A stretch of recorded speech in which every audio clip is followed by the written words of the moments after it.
মরলা মাছটা রান্না করছি, পুকুরের মরলা মাছ।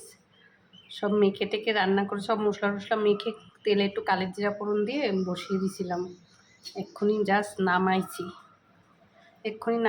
সব দেখাতে পারলাম না যেহেতু লোকজন এসছে বাড়িতে, একটু শর্টে শর্টে দেখাচ্ছি।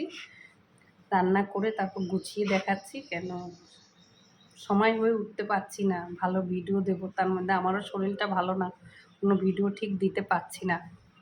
এই টুকটাক যা বানাচ্ছি দিচ্ছি। আপনারা যদি ভালো লাগে দেখবেন, একটু লাইক কমেন্ট শেয়ার করবেন।